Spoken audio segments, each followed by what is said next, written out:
ಹಚ್ಬೇಕಂತ ಸಂಕಲ್ಪ ಮಾಡಿದ್ವಿ. ಹಾಲಿ ಎಂಪಿಗೆ ಟಿಕೆಟ್ ಕೊಡಬಾರ್ದು ಇಟ್ಟಿದ್ದೀರಾ ಅಂತ ನೋಡೋಣ, ಕೊಡಬೇಕು ಕೊಡಬಾರ್ದು ಅಂತ ಹೇಳೋ ಅಧಿಕಾರ ನಮಗಿಲ್ಲ. ನಾವೆಲ್ಲ ಬಂದು ಸಮೀಕ್ಷೆ ಮಾಡಿಸ್ರಿ. ನಾವು ಪಕ್ಷದ ಸಭೆಯಲ್ಲಿ ಹೇಳಿದ್ವಿ, ಪಾರದರ್ಶಕವಾಗಿ ಪ್ರಾಮಾಣಿಕವಾಗಿ ಸಮೀಕ್ಷೆ ಮಾಡಿಸ್ರಿ.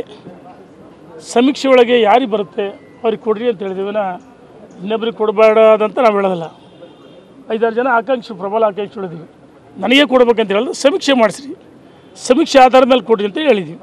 ನಾವು ಯಾರ ವಿರುದ್ಧ ಚಾಡಿ ಮತ್ತೊಂದಲ್ಲ, ಸಮೀಕ್ಷೆ ಮಾಡಬೇಕಂತ ಹೇಳಿದ್ವಿ. ಪಾರದರ್ಶಕವಾಗಿ ಪ್ರಾಮಾಣಿಕವಾಗಿ ಹೇಳಿದ್ದೀವಿ.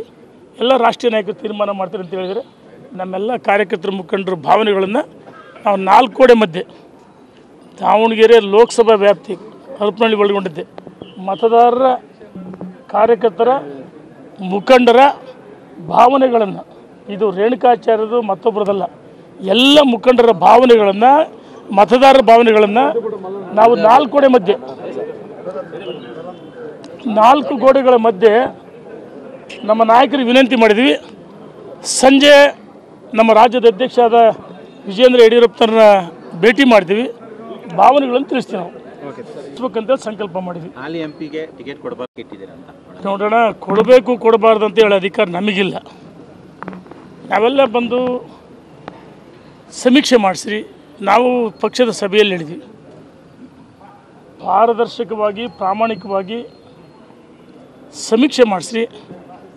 ಸಮೀಕ್ಷೆ ಒಳಗೆ ಯಾರಿಗೆ ಬರುತ್ತೆ ಅವ್ರಿಗೆ ಕೊಡ್ರಿ ಅಂತ ಹೇಳಿದೀವಿನ ಇನ್ನೊಬ್ರಿಗೆ ಕೊಡಬೇಡದಂತ ನಾವು ಹೇಳೋದಿಲ್ಲ.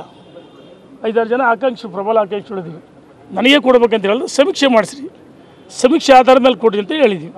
ನಾವು ಯಾರ ವಿರುದ್ಧ ಚಾಡಿ ಮತ್ತೊಂದಲ್ಲ, ಸಮೀಕ್ಷೆ ಮಾಡಬೇಕಂತ ಹೇಳಿದ್ವಿ. ಪಾರದರ್ಶಕವಾಗಿ ಪ್ರಾಮಾಣಿಕವಾಗಿ ಹೇಳಿದ್ದೀವಿ.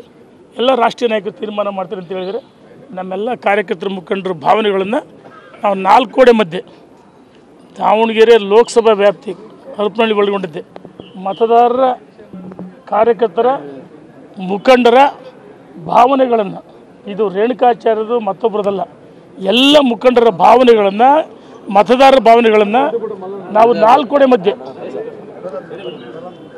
4 ಗೋಡೆಗಳ ಮಧ್ಯೆ ನಮ್ಮ ನಾಯಕರಿಗೆ ವಿನಂತಿ ಮಾಡಿದ್ವಿ.